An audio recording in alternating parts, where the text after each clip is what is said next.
और आप देख रहे हैं न्यूज़ 24 जनसत्ता। भारत में हो रही रेल घटनाओं को ध्यान में रखते हुए भारतीय रेलवे ने शुक्रवार को तेलंगाना में एक परीक्षण किया जिसका नाम कवच है। अब इस टेक्नोलॉजी से पूरे देश में कहीं भी कोई ट्रेन हादसा नहीं होगा, क्योंकि यह परीक्षण भारत में हो रही रेल घटनाओं को रोकने के लिए किया गया है। मैं आपको बता दूं कि इस तकनीकी के जरिए अगर ट्रेन रेलवे ट्रैक पर दूसरी ट्रेन को अपनी ओर आते हुए देखती है तो वह अपने आप एक तय दूरी पर रुक जाती है।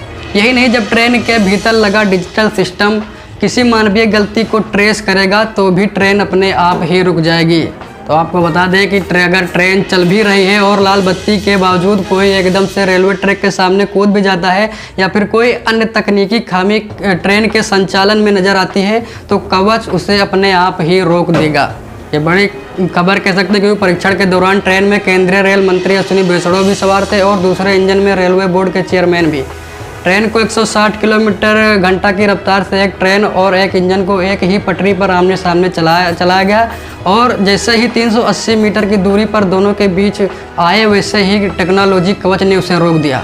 अब अगर मैं आपको बात बता दूं तो आपस में क्यों टकराया नहीं, इससे यह परीक्षण सफल भी माना गया है। अगर मैं इसकी तकनीकी खर्चे की बात करूं तो प्रति किलोमीटर 50 लाख का खर्चा आएगा, जो कि विदेशी तकनीक से कई गुना सस्ती भी है। केंद्रीय रेलवे मंत्री ने भी ट्वीट में लिखा है कि रियर एंड टक्कर परीक्षण सफल रहा है।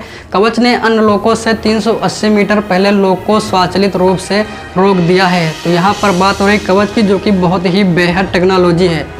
अब आप लोगों के मन में कई सारे सवाल भी उठ रहे होंगे कि कवच ट्रेन में लगता कहाँ है और कैसे काम करता है। तो मैं आपको बता दूँ कि ट्रैक पर RFID टैग को लगाया जाता है। इसे स्टेशन यार्ड पर भी हर ट्रैक पर लगाया जाता है। साथ ही सिग्नल आइडेंटिफिकेशन में भी इसे लगाया जाता है, जिससे ट्रेन की लोकेशन और ट्रेन की दिशा का पता लगाया जा सके। On board display of signal aspect train pilot को सिग्नल चेक करने में भी मदद करता है। जब कोहरे में विजिबिलिटी कम हो तो भी यह ट्रेन पायलट की भी मदद करता है। जब यह सिस्टम चालू होता है तो ट्रैक पर 5 किलोमीटर के दायरे में सभी ट्रेनों के अगल बगल के रेलवे ट्रैक से सुरक्षा मिलनी शुरू भी हो जाती है। तो ये बहुत ही बेहद है। मौजूदा समय में पायलट खिड़की से अपना सिर बाहर निकालकर ही बाहर के सिग्नल को देखते हैं। बता दें कि कवच का पहला फील्ड ट्रायल फरवरी 2016 में शुरू किया गया था और मई 2017 में इसे पूरा कर लिया गया था, जिसके बाद थर्ड पार्टी के द्वारा इसकी सुरक्षा का आकलन भी कराया गया था। इसके बाद तीन फर्म को RDOC ने इसे तैयार करने के लिए चुना। तीसरे चरण में 110 किलोमीटर प्रति घंटे की रफ्तार से चलने वाली ट्रेनों के लिए इसे फाइनली किया गया। इसे 160 किलोमीटर प्रति घंटे से चलने वाली ट्रेनों के लिए पहले फाइनल किया गया, उसके बाद 110। रेलवे इस तकनीकी के लिए फिलहाल सप्लायर की तलाशी कर रही है। 2022 के बजट में इसको लेकर ऐलान भी किया गया था। बजट में कहा गया था कि आत्मनिर्भर भारत अभियान के तहत 2000 किलोमीटर रेलवे नेटवर्क को स्वदेशी तकनीक कवच के अंतर्गत लाया जाएगा।